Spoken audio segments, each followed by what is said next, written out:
Russian researchers in the late 1940s kept 5 people awake for 15 days using an experimental gas-based stimulant. They were kept in a sealed environment to carefully monitor their oxygen intake so the gas didn't kill them, since it was toxic in high concentrations.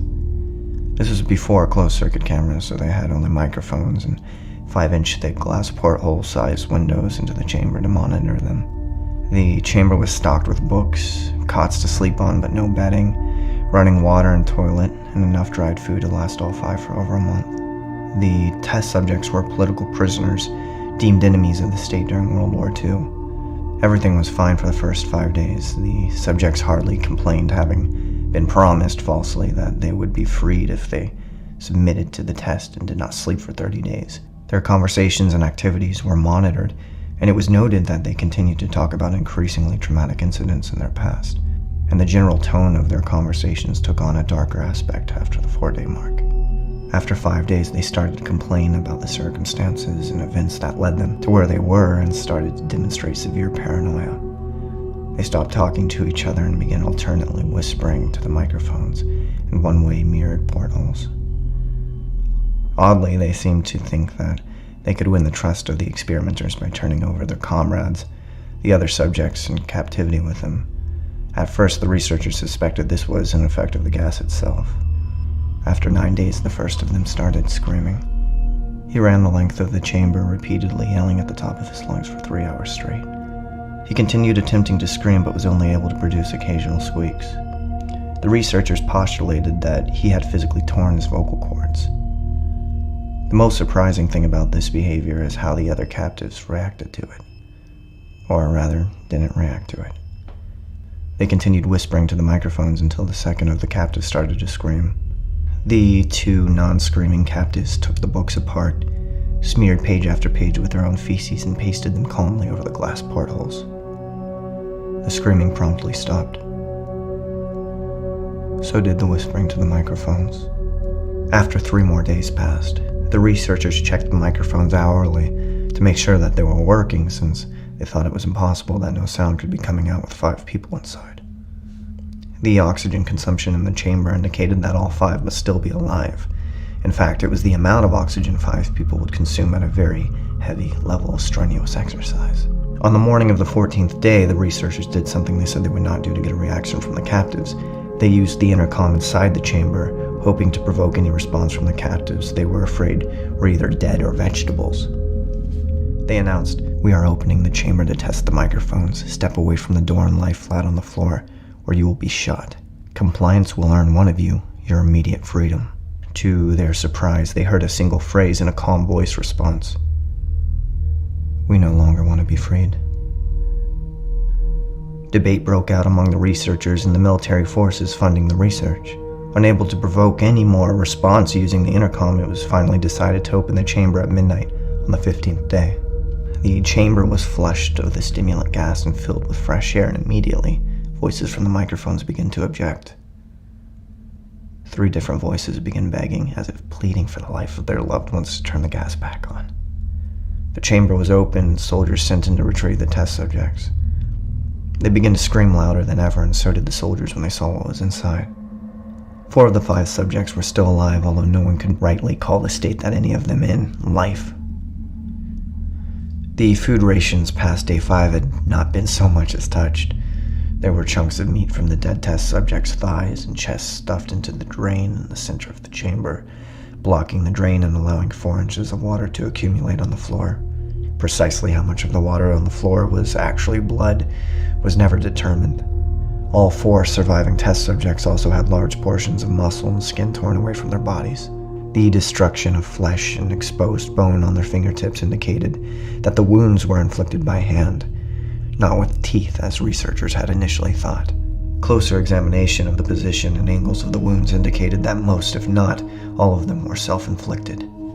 The abdominal organs below the rib cage of all 4 test subjects had been removed. While the heart, lungs, and diaphragm remained in place, the skin and most of the muscles attached to the ribs had been ripped off, exposing the lungs through the rib cage. All of the blood vessels and organs remained intact. They had just been taken out and laid on the floor, fanning out around the eviscerated but still living bodies of the subjects. The digestive tract of all four could be seen to be working, digesting food.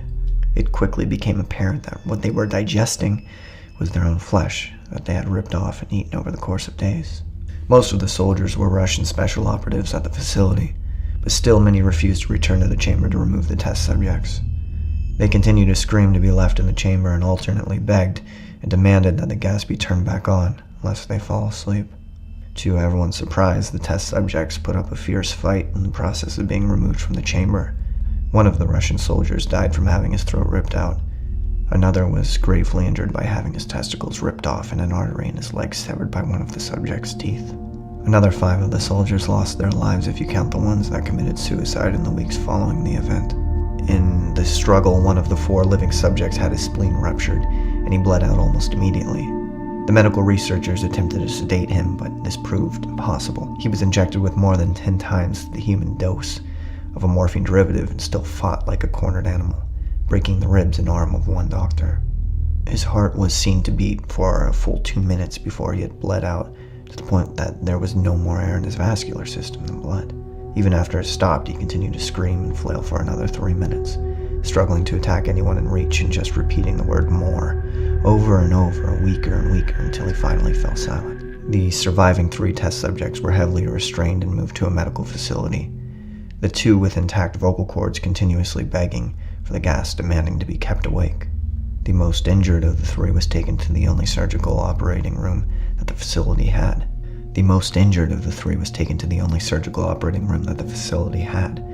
In the process of preparing the subject to have his organs placed back within his body, it was found that he was effectively immune to the sedative they had given him to prepare him for the surgery. He fought furiously against the restraints when the anesthetic gases brought to put him under. He managed to tear most of his way through a 4-inch wide leather strap on one wrist, even though the weight of a 200-pound soldier was holding that wrist as well. It took only a little more anesthetic than normal to put him under, and the instant his eyelids fluttered and closed, his heart stopped. In the autopsy of the test subject that died on the operating table, it was found that his blood had tripled the normal level of oxygen. His muscles that were still attached to his skeleton were badly torn and had broken 9 bones in his struggle not to be subdued. Most of them were from the force his own muscles had exerted on them. The second survivor had been the first of the group of 5 to start screaming.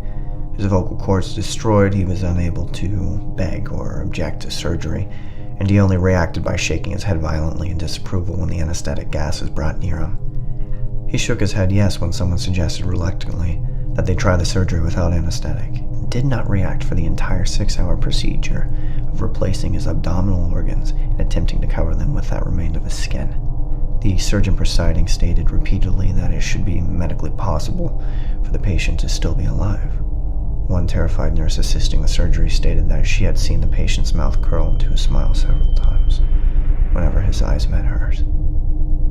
When the surgery ended, the subject looked at the surgeon and began to wheeze loudly, attempting to talk while struggling.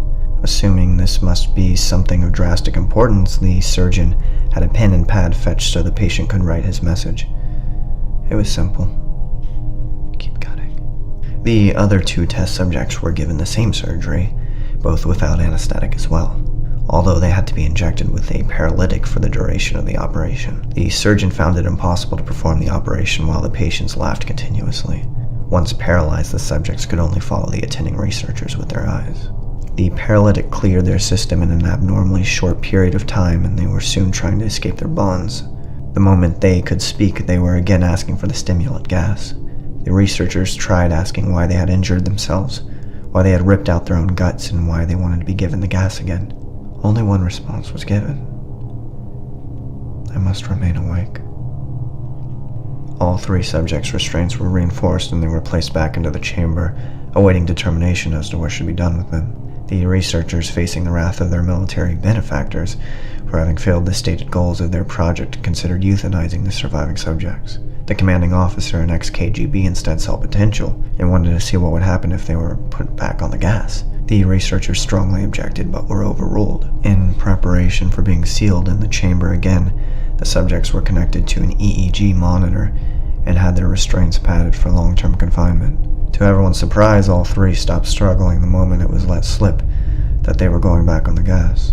It was obvious that at this point all 3 were putting up a great struggle to stay awake. One of the subjects that could speak was humming loudly and continuously. The mute subject was straining his legs against the leather bonds with all his might. First left, then right, then left again for something to focus on. The remaining subject was holding his head off of his pillow and blinking rapidly. Having been the first to be wired for EEG, most of the researchers were monitoring his brainwaves in surprise. They were normal most of the time, but sometimes flatlined inexplicably. It looked as if he were repeatedly suffering brain death before returning to normal. As they focused on paper scrolling out of the brainwave monitor, only one nurse saw his eyes slip shut at the same moment his head hit the pillow. His brainwaves immediately changed to that of deep sleep, then flatlined for the last time as his heart simultaneously stopped. The only remaining subject that could speak started to scream to be sealed in now. His brainwaves showed the same flat lines as the one who had just died from falling asleep. The commander gave the order to seal the chamber with both subjects inside as well as 3 researchers. One of the named 3 immediately drew his gun and shot the commander point blank between the eyes, then turned the gun on the mute subject and blew his brains out as well. He pointed his gun at the remaining subject, still restrained to a bed, as the remaining members of the medical and research team fled the room. "I won't be locked in here with these things, not with you," he screamed at the man strapped to the table. "What are you? What are you?" he demanded. "I must know." The subject smiled. "Have you forgotten so easily? We are you. We are you. We are the madness that lurks within you, begging to be free at every moment in your deepest animal mind. We are what you hide from in your beds every night. We are what you sedate into silence and paralysis when you go to the nocturnal haven where we cannot tread." The researcher paused, then aimed at the subject's heart and fired. The EEG flatlined as the subject weakly choked out. "So